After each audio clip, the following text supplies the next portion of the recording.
Welcome to Food Resources Part 2.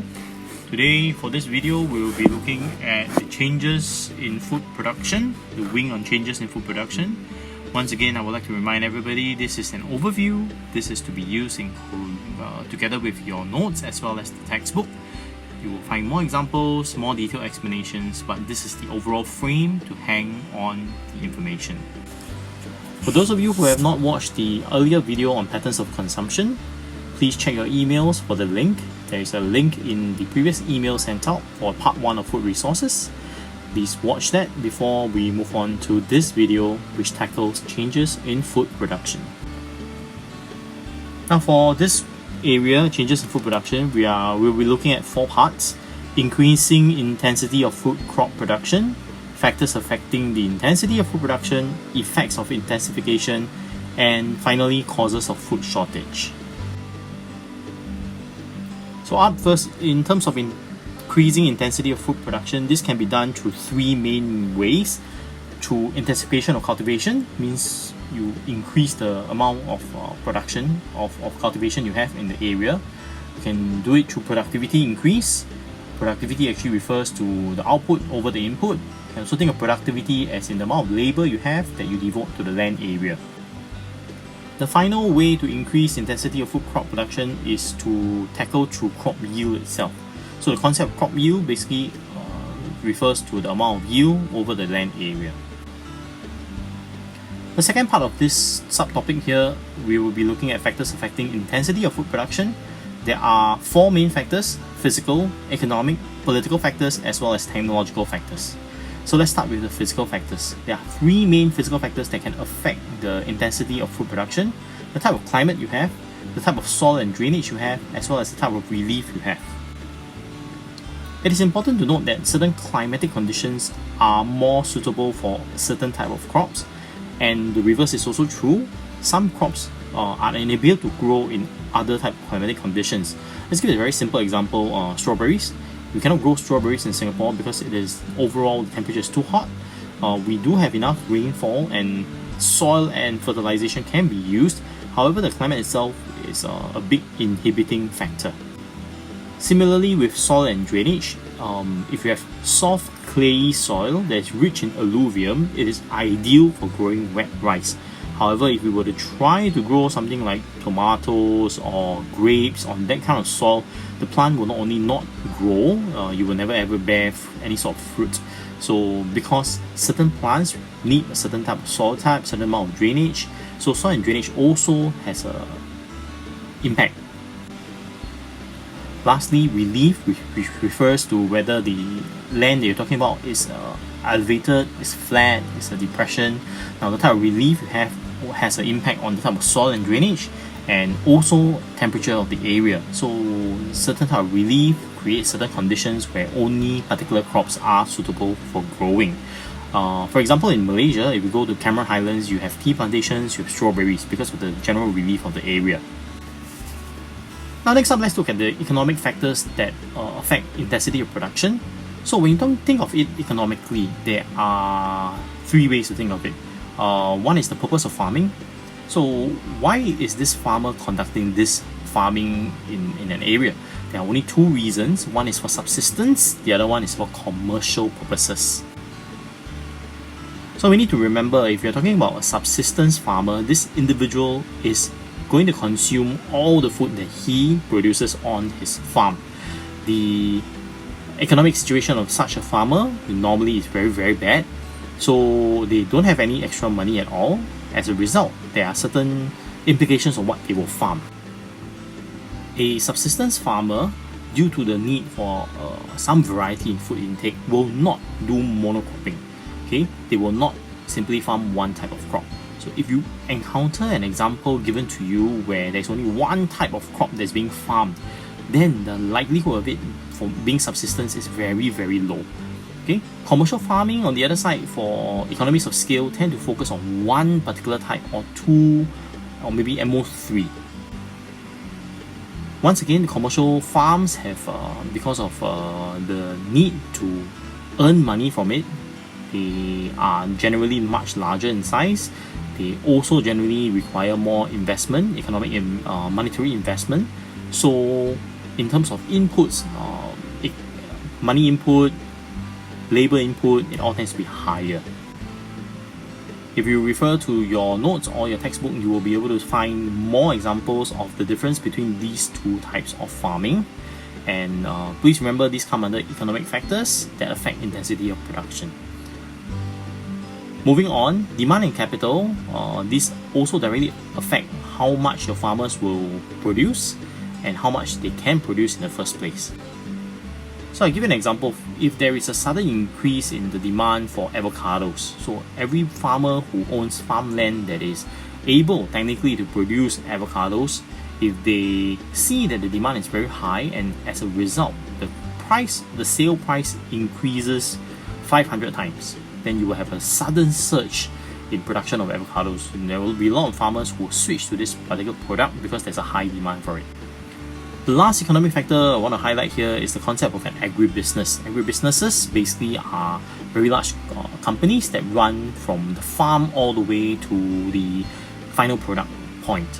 The example we encountered so far are Nestle and as well as Dole, okay, who produce bananas, pineapples. Nestle produces everything.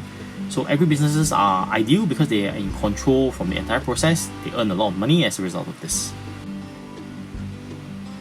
So now we go on to the next one, which is political factors.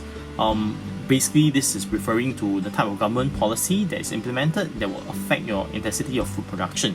Now, government policy comes in terms of two main branches. You can think of it as agricultural policy and food policy. So with agricultural policy, you're attacking the growing process by giving your farmers incentives and other perks. Through these perks and incentives, you are able to direct the farmers to produce certain type of crops, to produce in a certain manner, to produce using certain technology because of the policy that you have that will encourage them in that direction. So for example, you may give grants for people who harness high-tech farming. So farmers who farm using traditional methods will not benefit from these grants. As a result, they look at it and it becomes more viable. So with higher viability, they will maybe move on to high-tech farming, which is what you want them to do. Food policy is referring to policy of diverse imports that is highly applicable to Singapore's context. So I want to bring you back to the concept that was cleared in class when I told you about if you go to any supermarket here and look for raw chicken parts, frozen chicken parts, you will find that frozen chicken parts come from a myriad of countries across continents. Okay, that's Singapore's food policy, to have diversity so that if there was an epidemic in one continent, we will still have chicken to eat. So that is a very strategic food policy that governments can have, and as a result they encourage more certain intensity of food production in this way. Now the final factor we're going to look at under factors affecting intensity of production is the use of technology. So in here, in what you will notice in the textbook is we are covering primarily Green Revolution. So under Green Revolution, a few of these key concepts that you must understand, you must be able to explain what are high yield variety HYV seeds, how are chemical fertilizers used, how are pesticides used, how is irrigation as a method used, and of course, how does mechanization help in terms of increasing the intensity of food production. Up next, we're going to look at the effects of intensification of food production. There are two main effects that we will cover, that has been covered within your syllabus: salinization and eutrophication. Now, salinization refers to the drawing up of water from ground by plants, and as a result leaving behind a layer of salt within the soil. This renders the soil unusable in the long run. So when you have high amount of intensive cultivation, salinization is a very common and very serious problem. The second negative effect of intensification of food production is eutrophication. This is the effect that we showed the video in class about the algae bloom in Beijing during the Beijing Olympics, where a lot of fertilizers has actually seeped into your groundwater and as a result into certain water bodies, and it encourages the growth of algae, and when you have a layer of algae on top of your water body, it chokes up everything. So all in all, salinization and eutrophication as concepts are important. You need to know what is the cause of them. You need to be able to explain and describe how it occurs, and also whether it brings a great detriment or maybe a small inconvenience to the people in the area. Now, the last part of this section here, we will be looking at the causes of food shortage. Once again, there are 4 general factors that have caused food shortage globally: physical factors, political factors, social factors, and economic factors. So we will cover physical factors first. So climate change, extreme weather events, and pests. These are 3 very big causes of food shortage globally. When we look at climate change, with changes in temperature, changes in humidity, and as well as the precipitation amount, certain areas are no longer able to grow the common crops that they used to be. However, there are certain areas that previously were either too cold, too dry, are now experiencing a boom because of the climate change. But when you look at the total amount of arable land, with climate change, we are losing arable land. Arable land refers to the land that can be used for production of food. Second one is extreme weather events. With the increase in the amount of extreme weather events as well as the intensity of these events, a lot of crops that are grown in areas that are hit badly by these events are lost. So you have large amounts of crop loss when these weather events like hurricanes and typhoons hit. Lastly, when we look at pests, with global warming, increase in temperature encourages the growth of insects, and overall with flooding conditions and all, you do tend to have more pests attacking your crops. So pests is another very strong physical cause of food shortage. Moving on to the second factor, political factors. When you have civil strife or you have poor governance, both situations, they are political situations, and the direct result of this is governments are unable to take care of the people. They are unable to plan and implement good agricultural or food policy. As a result, you tend to have food shortage. Now, another very important and very simple way of thinking about it is, if you're fighting a war, you're fighting a war. You're not going to be able to be growing food while fighting a war. And when you're fighting a war, you're not growing food, but you still need to eat food. So whenever you have this kind of political dissonance or problems that are occurring in your country, you will definitely have food shortage. Now, in terms of social factors, what will cause food shortage includes things like lack of accessibility to the food, lack of transport and storage mechanisms, and of course, lastly, population growth. Let's tackle the last one first, population growth. Now, if you have more people, you're going to need more food to feed the larger amount of population that you have. But if there's no increase in food production, then you're going to have food shortage. Lack of storage and transport facilities. Now, if you produce, let's use milk as an example. If you produce milk, but you don't have the clean storage facility or the factory ability to pack it into Tetra Paks, to clean it, to make it clean and easy to transport and store, then however much milk you can produce, your people will not be able to enjoy it. In terms of transport, if your country doesn't have clear transport routes, no clear roads, no railway system, no shipping routes, then when you have food, you may not be able to get the food to the people who need it. So that's another big problem. Lack of accessibility basically is talking about this area as well. So if you cannot gain access to your people who are living in very remote parts, you're going to have food shortage. Okay, lastly, we're going to look at the economic factors that will cause food shortages. First one, quest for meat in emerging economies. Then we'll be looking at soaring cost of fertilizers and transport. And then the last is the rise of biofuels and how does this affect us. So, when an economy is emerging, is becoming more and more developed, the people gain disposable income, and the first thing they do is they get more meat protein. Not only because meat protein is deemed to be a better form of protein, it is also largely seen as a status symbol. So it's something very easy to do. Hey, I'm eating a lot more meat now. I am richer now. So before you buy a car, buy a bigger house, buy a branded watch or whatever nonsense you have to show off your wealth, first thing that you do is you eat more meat. So when you have large economies that are suddenly coming into more disposable income, there can be a very, very large increase in this quest for meat, leading to a shortfall of meat. So countries like China, large populations suddenly becoming very rich, cause such problems. Now, as with soaring costs of fertilizers and transport, now when you have food that is produced, there's no shortfall of food. However, the food is produced at larger cost because of other physical factors that come in play. You need to use more fertilizers, more pesticides, and you need to transport them longer distance to get to the demand location.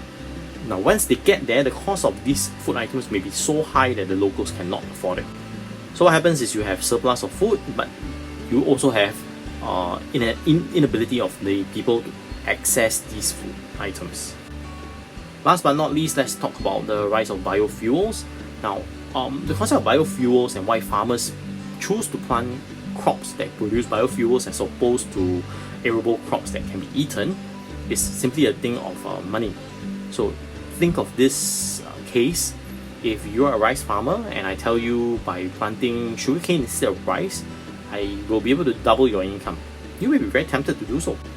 Now, why sugarcane? Because sugarcane, you can extract ethanol from the sugar itself. So as a result of this push towards using biofuels and environmentalism and having a slightly smaller carbon footprint as opposed to using fossil fuels, there are many farmers who see the higher profit margins in biofuels and they switch.